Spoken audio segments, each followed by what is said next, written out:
Welcome everybody back to Boost in Motion, guys. And today, I didn't think I have to make this video, but I keep getting this question from a lot of you guys. Stop running fuel wires with 93 fuel. But otherwise than that, guys, please, you can add me at Boost in Motion on IG and Facebook, and also boostinmotion@gmail.com. Otherwise than that, guys, let's get into this video. Alright guys, so let's jump into it. I didn't think I would have to make this video because I made it before, so let's just get into it, right? A lot of people keep asking me, oh, should I get fuel wires for my Jb4 for my VR30? And I say, well, what fuel are you running? 91 fuel. I say, no. They said, well, why? Well, I said, do you have any 85 around me? No, but I see that you gain more power with fuel wires. No. Stop purchasing fuel wires unless you're going to be on an E85 mix. Some of you guys are going to ask, well, what is the E85 mix? Well, if any of you guys are around a consistent station that has E85, you can mix that E85 with 91 or 93 fuel. You can actually mix it with even 87, but it will probably take more E85 in the amount of gallons just to bump up the octane high enough, which wouldn't make sense because you can only add but so much E85 to a tank. Anyways, let me just move forward.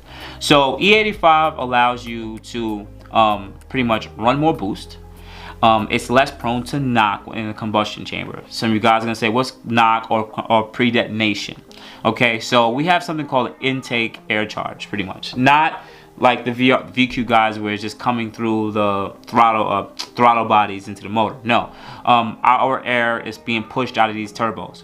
The more boost you run with turbos, the hotter the charged air or the air that comes out of the turbos, hotter it would get, right? Now, when that hot air is forced into the motor, right, you have something called a piston.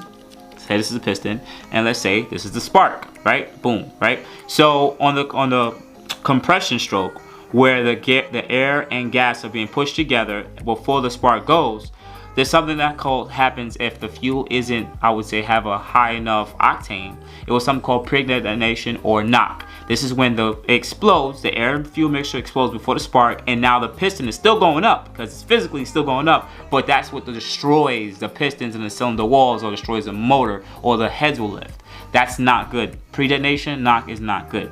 Now, when you mix E85 with 91 or 93 fuel, you'll bump up the octane level, or pretty much the tolerance level, on how much heat would it take to pretty much ignite the fuel, right? Excuse me, ignite the fuel, which is great because E85, that's good. That's freaking great. You just want that, okay? You just want that. Now you guys are gonna apply this and say, well, what about the E30, E20, E30 mixes? So apply that same logic. Well, because you're bumping up the octane level, right, and you're going to these compression strokes, this allows you to turn up the amount of boost in your car. With Burger Tuning, what they did was, rather than use fuel wires on 91 or 93 fuel, they knew they were going to run into knock and pre-detonation because the octane level of the fuel isn't high enough. So they add E85 to it. They add E85 to the mixture so it can be less prone to knock, and detonation. But also on top of that, that allows you to run more boost.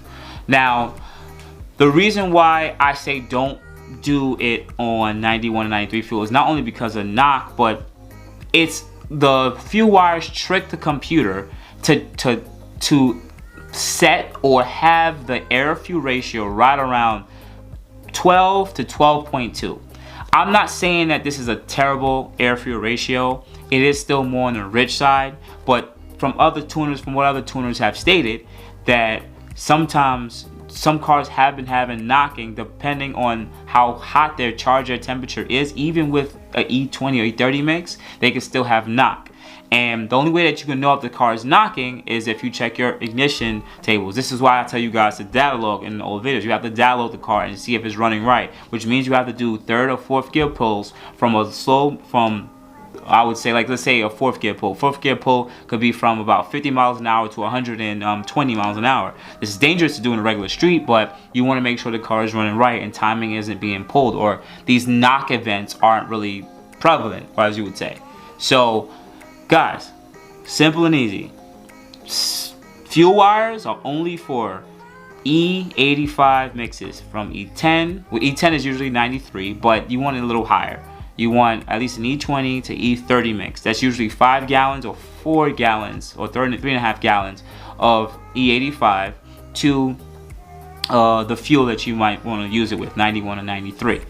And then you'll be good. That, and then you download the car and you make sure it's running right. But it's not supposed to be used with 91 and 93 fuel because it pushes the AFRs too lean, or at least I would say too lean.